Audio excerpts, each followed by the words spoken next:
coloniale.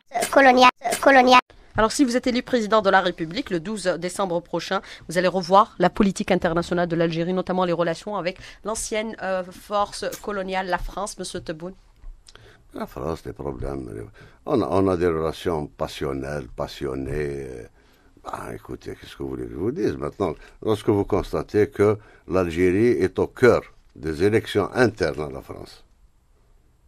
L'Algérie, c'était tous azimuts. Il y a des partis d'extrême droite qui ont été créés à cause de l'Algérie. Il y a.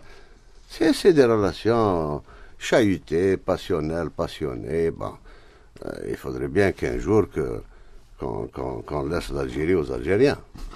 Reconnaissance du crime colonial, c'est important pour vous? Très important. C'est important pour nous et pour eux. C'est important parce qu'il faut qu'ils se dégagent de ces problèmes-là. Les ignorer, ça ne veut pas dire qu'ils n'existent pas. Je pense qu'il y a eu de 1832 à 1962, date de notre indépendance, je pense que certains historiens vous disent qu'il y a eu 5 630 000 martyrs, dans 1 500 000 dans la guerre de libération. Il faut en parler. 1 500 000 déjà, c'est un pourcentage énorme par rapport à la population de cette époque-là. L'Algérie n'a jamais atteint 10 millions d'habitants. Imaginez-vous ces chiffres-là.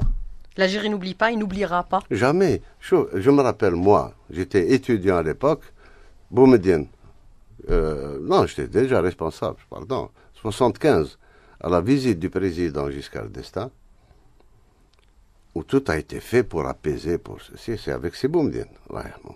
On ne peut pas douter ni de son patriotisme, ni de... Il a dit, dans son discours, nous tournons la page, nous ne la déchirons pas.